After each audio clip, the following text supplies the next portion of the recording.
जानकी जीवन स्मरण जय जय राम पार्वती पते हर हर महादेव पुंडलिक वरदा हरि विठ्ठल श्री अनंत कोटी ब्रह्मांड नायक राजाधिराज सच्चिदानंद सद्गुरु श्री ब्रह्मचैतन्य महाराज की जय। श्री महाराजांच्या सेवेमध्ये आपण जाणपण निरूपण दशक 9 समास 4 पाहत आहे। काल आपण एकच ओवी पाहिली, विद्या नाही, बुद्धी नाही, विवेक नाही, साक्षेप नाही, कुशळता नाही, व्याप नाही, म्हणून प्राणी करंटा। प्रत्येक गुण परमार्थालाही कसे लागू आहेत हा विषय आपण काल विस्तृतपणे पाहिला। समर्थ आता पुढे आपल्याला काय सांगतायत ते आपण पाहत जाऊया। एक एक ओवीमधून त्यांनी कशा पद्धतीने वस्तुस्थिती असते हे समजावून सांगितलेलं आहे।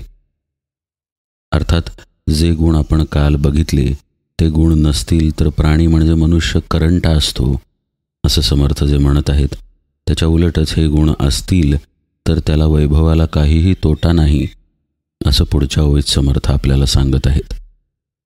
ते म्हणतात, इतुकेही जेथे वसे तेथे वैभवास उणे नसे, वैभव सांडिता पैसे पाठी लागे। हे जर गुण म्हणजेच विद्या, बुद्धी, विवेक, साक्षेप, कुशलता वगैरे वगैरे हे जर त्या मनुष्याच्या ठिकाणी असतील तर वैभव अक्षरशः हात धुवून मागं लागतं, त्याला वैभवाला काहीही कमी पडत नाही। पुढे समर्थांनी कशा पद्धतीनं विषय मांडलाय पहा। वडील समर्थ धाकुटा भिकारी, ऐका याची कैसी परी, वडिला ऐसा व्याप न करी म्हणून या। जैसी विद्या तैसी हाव, जैसा व्याप तैसे वैभव, तोला सारिखा हाव भाव लोक करीती। विद्या नसे वैभव नसे तेथे निर्मळ कैचा असे, करंटपणे वोखटा दिसे वोंगळ आणि विकारी। समर्थ आपल्याला सांगतायत की काही ठिकाणी 2 भाऊ नांदताना दिसतात आणि दोघांची परिस्थिती वेगवेगळी असते। मोठा जो भाऊ असतो तो वैभवात दिसतो तर धाकटा भाऊ भिकारी असतो। मोठ्या भावाच्या वैभवाचं कारण मोठा भाऊ जे व्याप करत आहे, जो उद्योग करत आहे, उद्योग म्हणजे केवळ धंदा अशा अर्थानं नाही, पण आपल्या कर्तव्यांमध्ये, आपल्या धर्मामध्ये तो जो काही तत्परतेनं काम करत आहे त्यामुळं त्याचं वैभव असतं।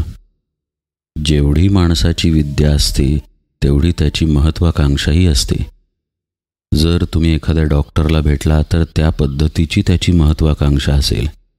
तशी महत्त्वाकांक्षा गवंड्याचं काम करणाऱ्या एखाद्या व्यक्तीची कशी असेल? जसं शिक्षण, जशी विद्या, त्या पद्धतीची महत्त्वाकांक्षा मनुष्याच्या ठिकाणी दिसून येते।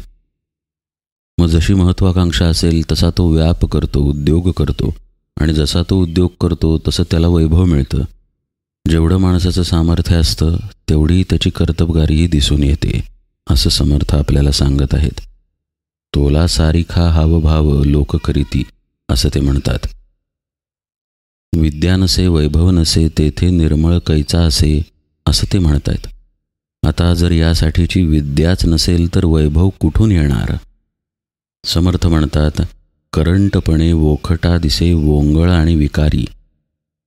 अत्यंत भाग्यहीन तो दिसतो, अस्वच्छ एखाद्या भिकाऱ्यासारखा असा तो दिसतो। म्हणजे महत्त्व विद्येला आहे। समर्थ आपल्याला बाहेरच्या व्यवहाराचं वर्णन करताना वाटले तरी ते अध्यात्माबद्दल आपल्याला सुचवत आहेत, याचं भान आपण श्रवण करताना ठेवायचं आहे। विद्या आहे अध्यात्मविद्या, व्याप आहे साधनाचे कष्ट, आणि समर्थ ज्याला व्याप म्हणतात तो समग्रपणे आपला साधन प्रयत्न आहे, आपला साधन यज्ञ आहे। हे जर मनुष्यापाशी नसेल तर त्याचा नरजन्म व्यर्थ जातो हे समर्थांना सुचवायचं आहे। जो न्याय आपल्याला व्यवहारामध्ये दिसून येतो तोच न्याय कधीकधी परमार्थातही उपयोगी पडतो। कष्टाशिवाय भाकरी मिळत नाही आपण व्यवहारात म्हणत नाही का? मग साधनाचे कष्ट केल्याशिवाय, प्रयत्न केल्याशिवाय आत्मसमाधान मिळणार तरी कसं? समर्थ पहा पुढे काय म्हणतायत। पशुपक्षी गुणवंत त्यास कृपा करी समर्थ, गुण नसता जिणे व्यर्थ प्राणीमात्राचे। गुणांचंच महत्त्व समर्थ पुन्हा एकदा पटवून देत आहेत। मनुष्य पशुपक्ष्यांना जवळ करतो पहा. समर्थ म्हणतायत, पशुपक्षी जर गुणवंत असतील तरच मनुष्य त्यांना जवळ करतो. एखादाच माणूस असा असतो जो रोगी प्राण्यांना जवळ करतो, त्यांना प्रेमानं सांभाळतो. पण सर्वसामान्यतः जे प्राणी त्रास देणार नाहीत, जे गोंडस आहेत, आपल्या कामाला येतील, अशाच प्राण्यांना माणूस जवळ करतो. याचा अर्थ असा की गुणच महत्त्वाचे आहेत. ते गुण नसतील तर मानवी जीवन व्यर्थ जाईल. समर्थ म्हणतात, गुण नाही, गौरव नाही, सामर्थ्य नाही, महत्त्व नाही, कुशळता नाही, तर्क नाही, प्राणीमात्रासी. हे जे काही ओळीनं समर्थ आपल्याला सांगत आहेत, या गोष्टी जर नसतील तर जीवनात काहीही स्वारस्य नाही. अशी काही माणसे असतात असं समर्थ म्हणतात. गुणही असत नाहीत, सामर्थ्यही असत नाही, अंगी कौशल्यही असत नाही, बुद्धिमत्ताही असत नाही. एवढं सांगून पुढे ते काय म्हणतायत पहा. या कारणे उत्तम गुण तेची भाग्याचे लक्षण, लक्षणे विण अवलक्षण सहजची झाले. म्हणून उत्तम गुणांचा अभ्यास करावा.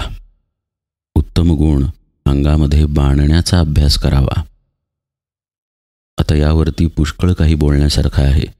अहो, आपण एखाद्याला भेटायची वेळ देतो, ती वेळसुद्धा आपण पाळत नाही. आपले कपडेसुद्धा आपण व्यवस्थित ठेवत नाही.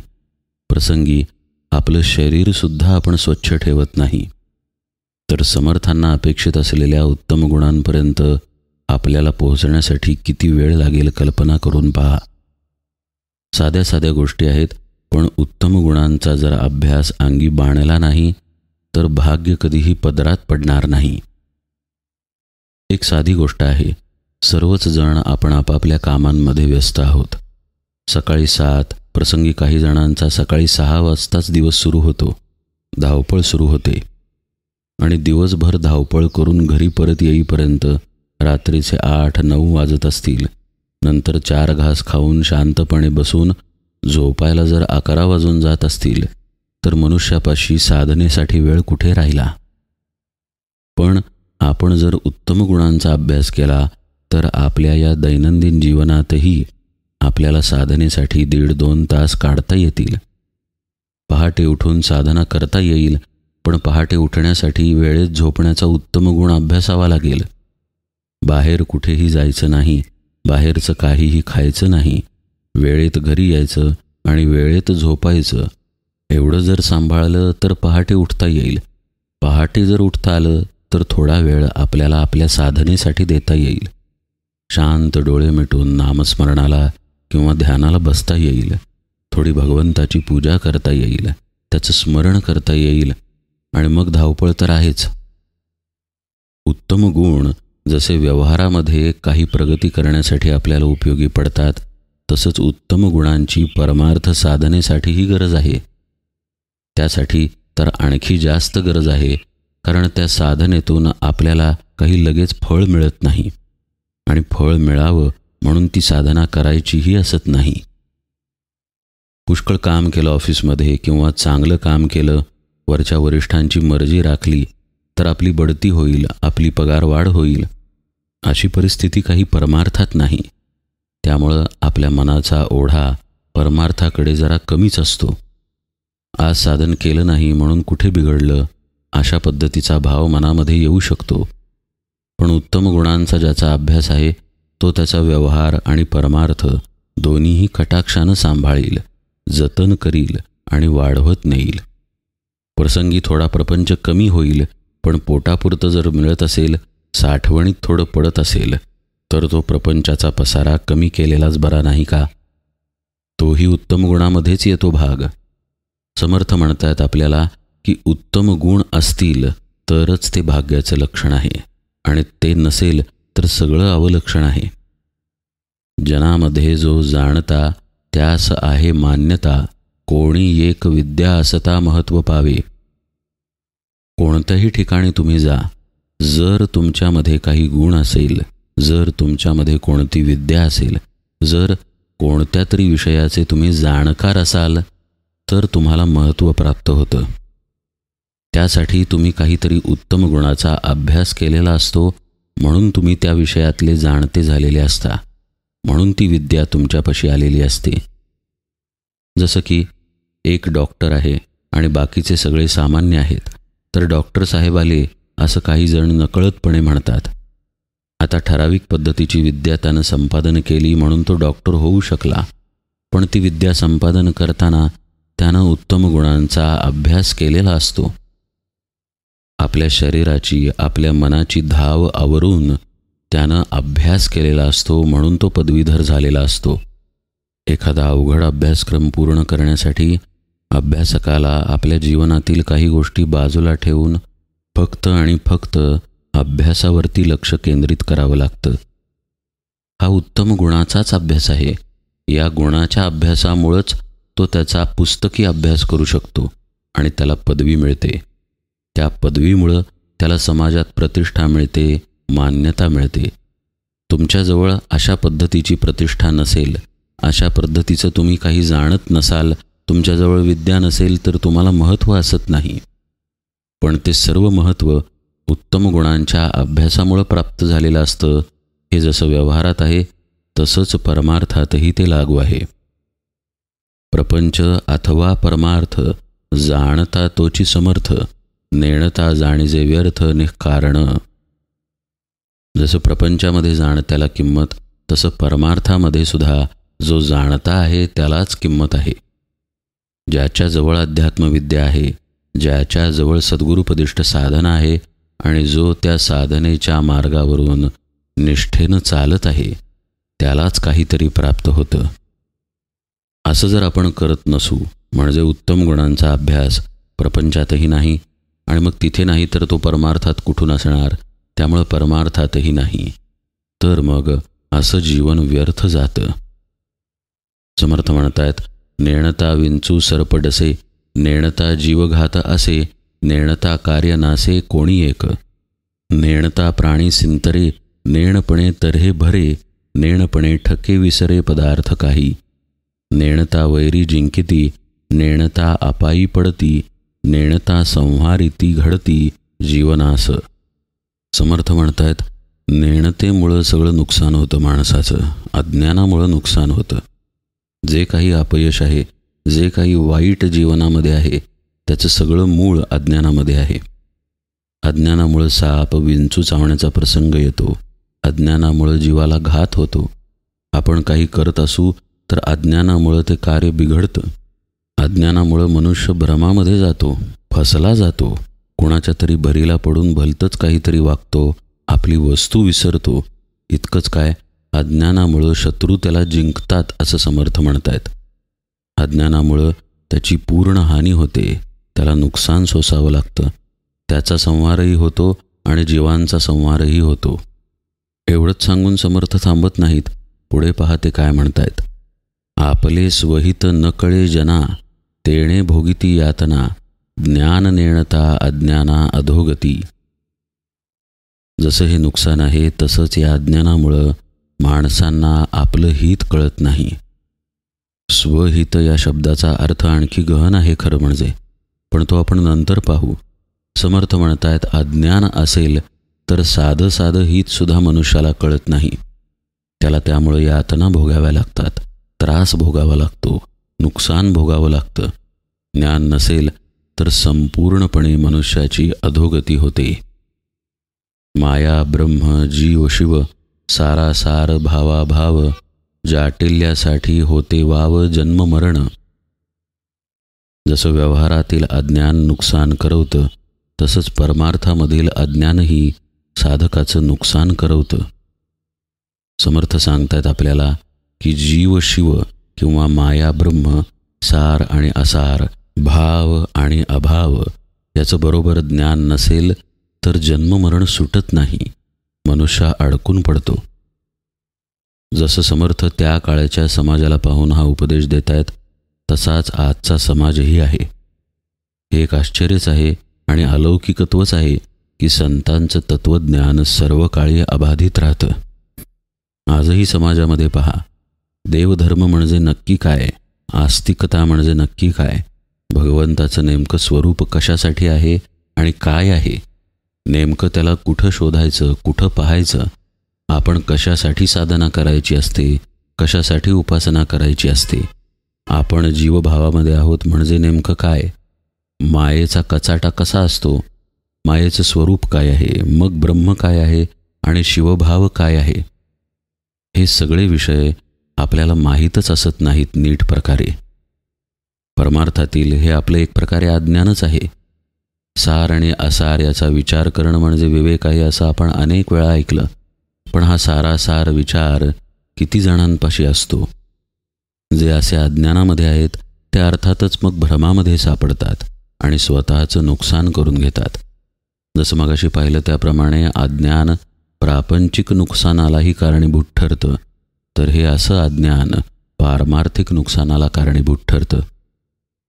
पुष्कळ लोक असतात ज्यांना काही वर्ष परमार्थ मार्गात राहिल्यानंतर लक्षात येतं की आत्तापर्यंतचा वेळ आपण वाया घालवला, आपण भलतंच काहीतरी करत राहिलो, कुणाच्या तरी नादी लागून, कुणाच्या तरी भरीला पडून आपण आपला वेळही वाया घालवला आणि आपल्या हातून साधनाही झाली नाही.